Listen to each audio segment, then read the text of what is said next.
valssit, kiekot on toimivat useimmiten, kun sillä viljamassalla on vain yksi yhteinen suunta, se menee sieltä läpi.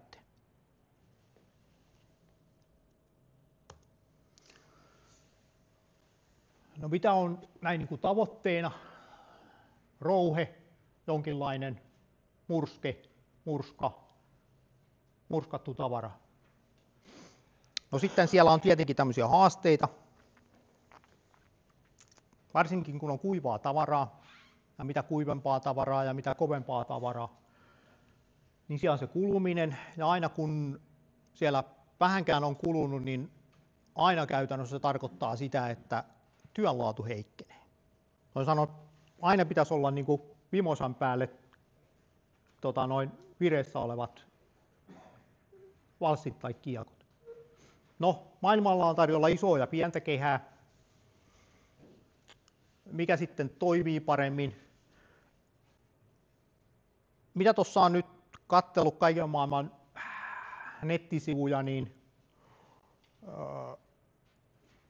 jos itse saisin päättää, en halua ohjata keskustelua enkä ihmisten ajattelutapaa, mutta jos itse joutuisin päättämään, niin suosisin itse asiassa isoa kehää, koska se antaa enemmän aikaa sen jyvän rikkoutua juuri oikein ilman, että siitä tulee ylimääräistä pientä rouhetta.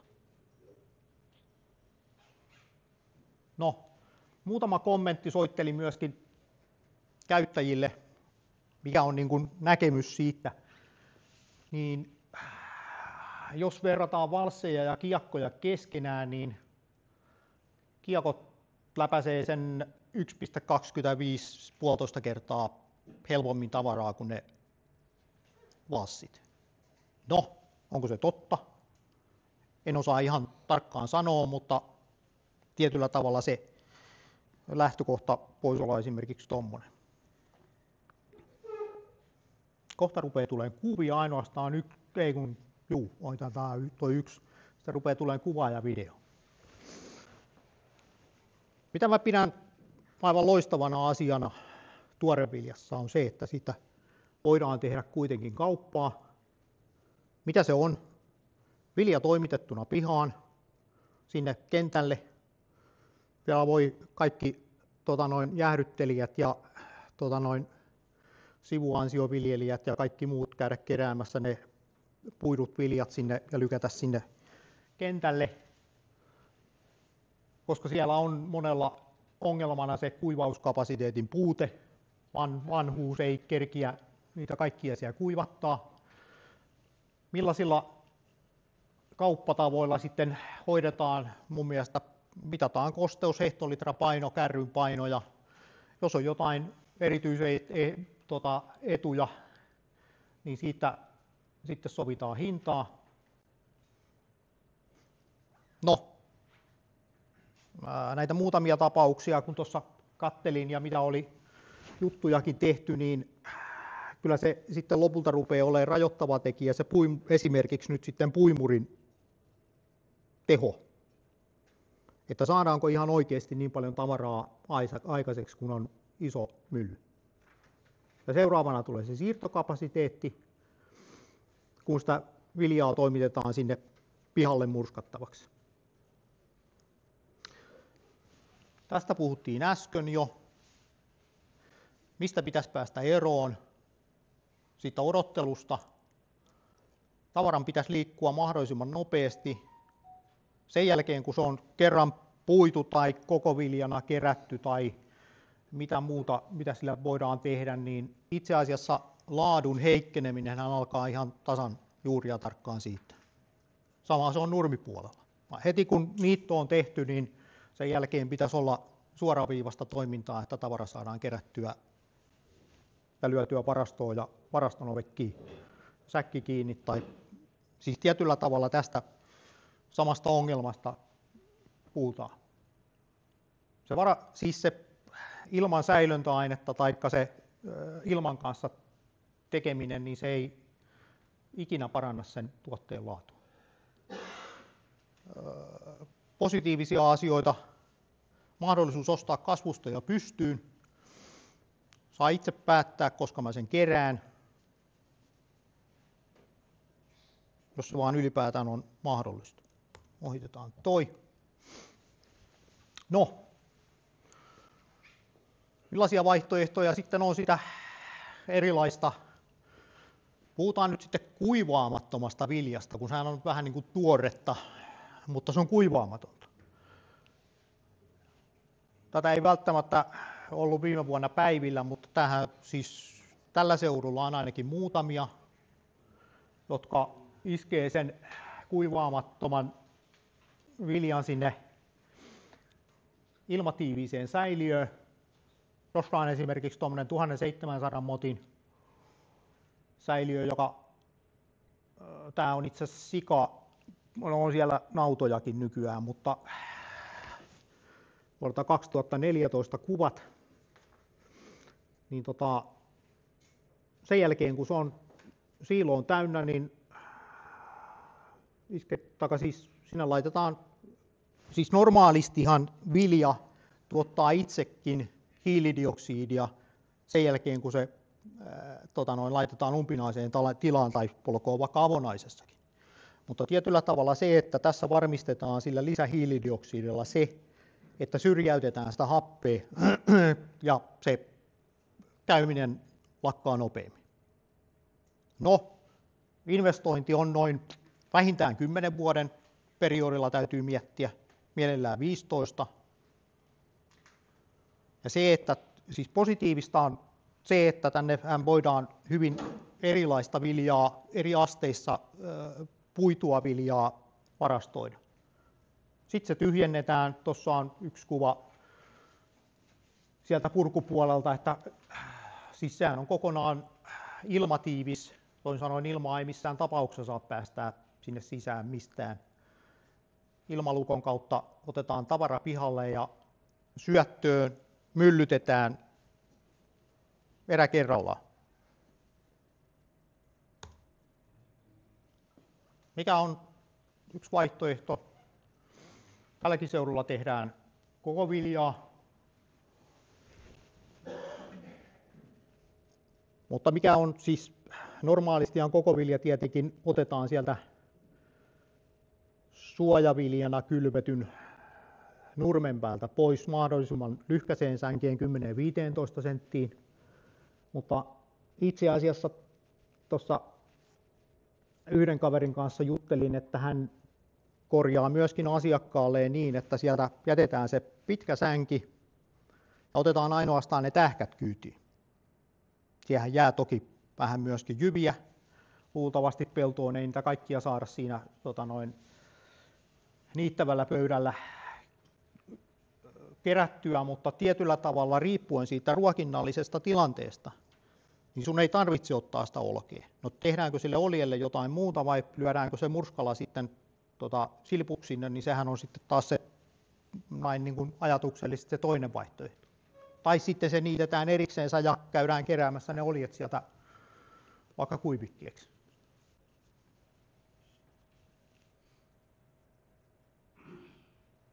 Kaikki ei käytä kräkkeriä, siis syvämurskaa siellä, mutta kyllä se suositeltava on. Vie voimaa paljon myöskin. Movoilla ei kannata lähteä moottoritielle.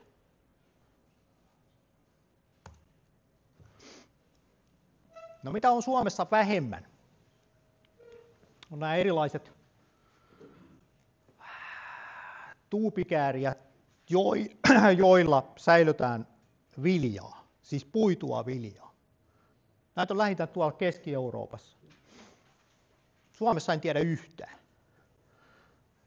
Mutta kyseessä on siis vähän samanlainen varasto kuin mikä muu tahansa, mutta puituvilja laitetaan ylhäältä tuupiin ja tuolla on hieman murskaavat. Ei murskaa tietenkään kokonaan, ja tämä pakottaa sen massan eteenpäin. Ehkä pitäisi tulla tuupia. Loppuu aika kesken, en näytä tähän videoon, näytetään seuraavaa.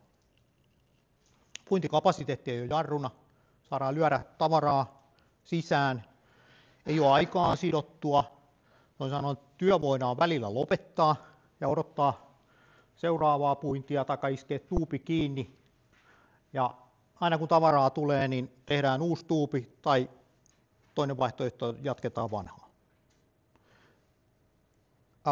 Keski-Euroopassahan näihin lykätään jossain myöskin esimerkiksi hiilidioksidia sisään kyljestä, tehdään reikä sinne ja tavaraa sisään, syrjäyttää happea.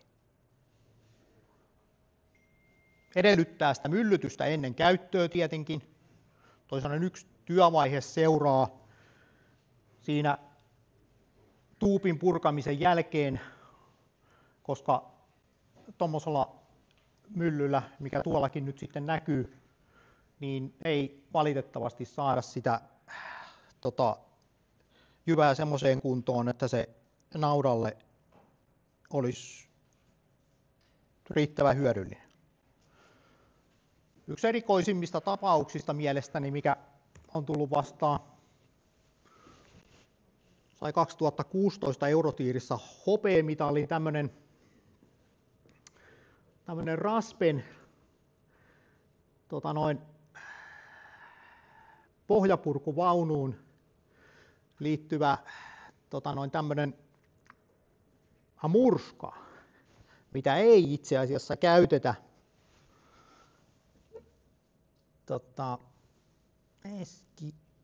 ja sitten mennä. Täytyy näyttää. Tämä ei suoranaisesti liity tähän.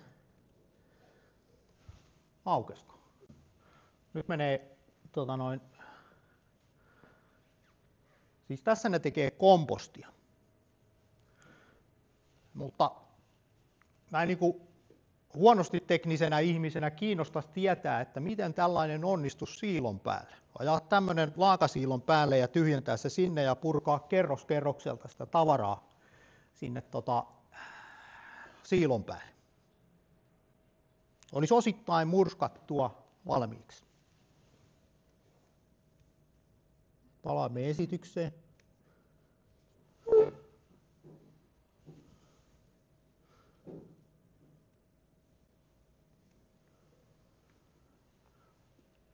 Siinä ei ole minkäänlaisia seuloja, sitä vaan lyödään. Se on vähän niin kuin vasaramurska, mutta ilman seuloja. En ole tämmöistä nähnyt sitten niin kuin maailmalla enkä näyttelyssä sen jälkeen. Murskaamiseen liittyen erilaisia vaihtoehtoja. No, tämmöinen pelletin valmistukseen värkätty murska, joka hieroo sen tämmöisillä hampailla. Ei kauhean nopea, mutta ruokinnassa onnistuu. Siis tämmöisessä syöttöruokinnassa. Ei ole näkynyt markkinoilla. 2013 oli tuonne eteläafrikkalainen vähän samanlainen kuin Aimo Kortteen konepajan tekemä murska, mutta jostain syystä ei ole ilmeisesti kauppa käynyt, vaan on jatkettu vaan näiden syöttöpöytien valmistamista, millä saadaan säilörehu tai vilja sinne tuubiin. Yksi vaihtoehto on ollut käytössä Farnkrusserin Nytekin tekemä, tai sitten esimerkiksi tuommoinen Heipasterin vasaramurska. Ongelmana näillä molemmilla vehkeillä on se, että ei tule aivan täydellistä rikkonaista jyvää. Seula, en tiedä onko kukaan kyseisessä salissa koittanut, mutta seulojen kanssa on haasteita, mutta saattaa olla, että siihen on tulossa parannusta.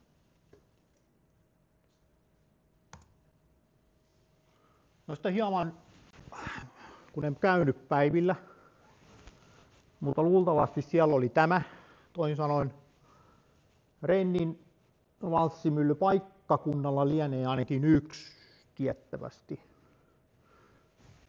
Eli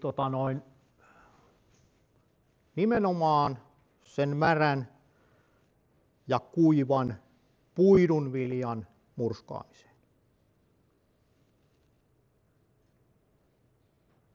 Näillä on aika rajuakin kalustoa. Siellä on 1, 2 tai 3 rumpuisia malleja. Pistetään niitä sitten vaan peräkkäin. Ja mikä tässä on mun mielestä niin kuin hyvä, uritettu valssi tietenkin, 75 milliä paksu, pystytään sorvaan ja tekemään uudet urat, ei tarvitse hommata koko myllyä. Tällä tietoa markkinoiden suurin halkaisija siellä valssissa. No sitten on näitä erilaisia tuotteita, mitä siellä on olemassa. Valssin pituus on 30–120 senttiä. Remminvetoa pidän tietyllä tavalla hyvänä. Rouhinnassa 40% pyörimisero niin on aivan ehdoton.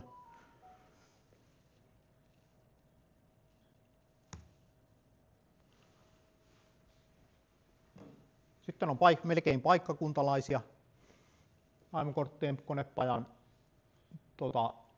murskaan noin valssimyllyt.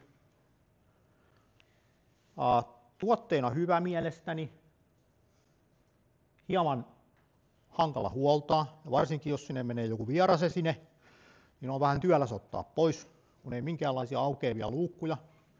On välitetty valmistajallekin joskus terveisiä. Siellä on tietenkin kiveneurottimet, magneetit, mikä laitteessa on mielestäni tällä hetkellä hyvä, on säilöntäaineen annostelu ja sen syöttö. Toimii vähän niin kuin junan vessa, varsinkin niissä tietokoneversioissa. Valssien pituudet on metriä. No sitten on tämä kiekkomylly V-Maxi. Tässä on itse asiassa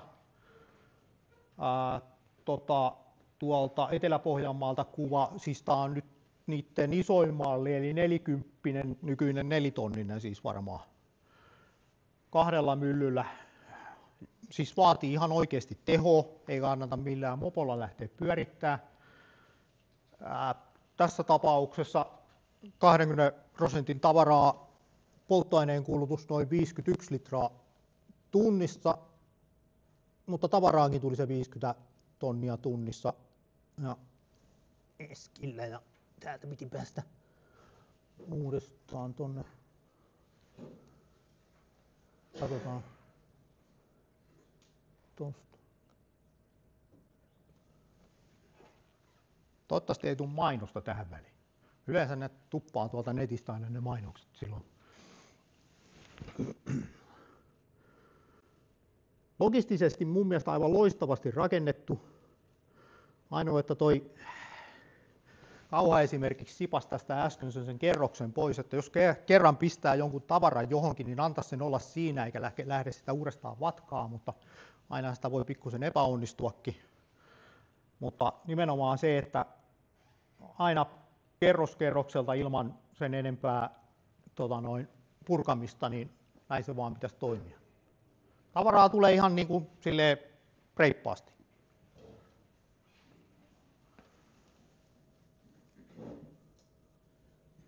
Ei jäädä tänne videota katselemaan, kun aikakin loppuu. Ja nämä kaikki periaatteessa löytyy sitten tuolta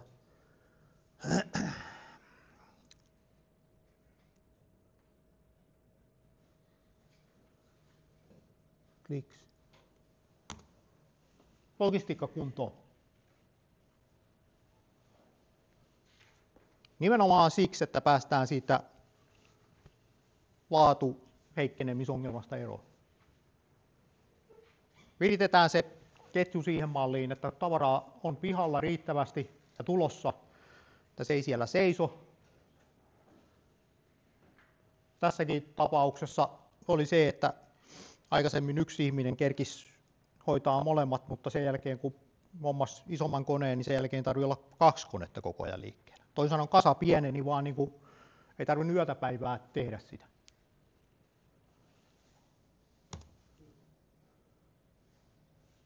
Tästä jo vähän puhuttiin. Siis kiekkomylly on sen 1,5 kertaa nopeampi kuin valssi. Ja mikä on siis edelleenkin, olkoon valssimylly tai kiekkomylly tai mikä muu tämmöinen suoraviivainen mylly tahansa, niin etu on se, että tavara ei jää sinne pyöriin, vaan se menee ainoastaan sukkana läpi.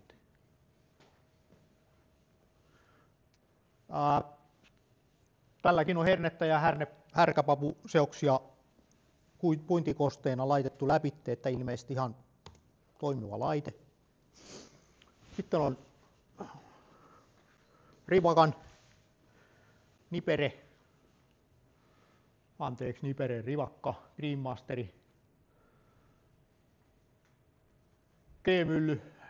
Siis kaikissa tietenkin on viistetty, tavalla tai toisella viistetty ura. Valssi kulkee eri tahtiin. En pidä huonona myllynä tätäkään. Ehkä kuitenkin pykälää hitaampi kuin esimerkiksi toi Kortteen mylly.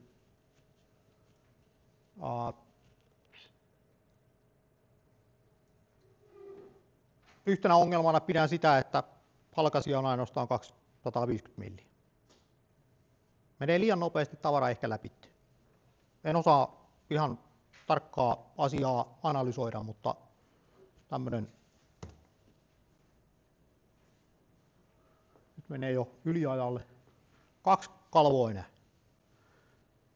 Yksi mielenkiintoinen uutuus mielestäni oli Helsingin näyttelyssäkin siis. En ole nähnyt livenä, mutta pitäisi tässä varmaan kevään mittaan päästä kattoon. Siis vasaramylly, joka ei ota lisää ilmaa, joten ei aiheuta myöskään pölyä. Ja kun tavara kulkee ylhäältä alas, toisin sanoen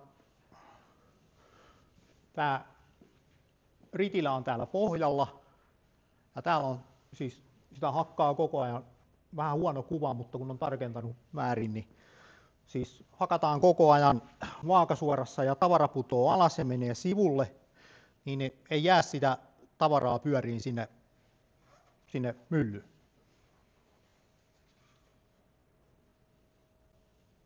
Olen menossa katsoa. Kiinnostaa. Koska pöly on ongelma, varsinkin kuivassa tavarassa. Sitä tulee paloturvaongelmat ja linnut ja kaikki mahdolliset. No sitten on tämä viimeinen, mikä tässä on, eli vasaramylly. Siis laitteenahan vasaramylly on hyvä kampe, mutta siinä on haasteena se, että jouluttellaan niiden seulojen kanssa. Siellä tulee se hankala jakauma, paljon pölyä, varsinkin siinä vaiheessa, jos seulat on liian tiuhat, ja sitten kasvaa tehon tarve ja sitten on ongelmat käsin kosketeltavia. Kiitos, anteeksi. Yritin 5 minuuttia ajaa, vaikka lähdin. Saa kysyä ja ihmetellä. Kaikkeen en pysty vastaamaan. Joo, hyvä, kiitos. Pidän vaan showta sen aikaa vielä pystyssä, kun näet Ota TV:n tuonne korkeampaa. seuraavan puhujaan. No niin. Saa ottaa kantaa. Niin kuin, että mikä on toimiva ja mikä ei. Täällä on urakoitsijakin kertomassa kohta, mikä on toimiva ja mikä ei, mutta yleisenä ongelmana pidän sitä, että tavara seisoo liian kauan pihassa. Pitäisi vaan kylmästi todeta, että joku logistiikassa mättää, jos tavara ei liiku. Jos on kerran puitu, niin nopeasti myllystä läpi ja varastointi alkaa.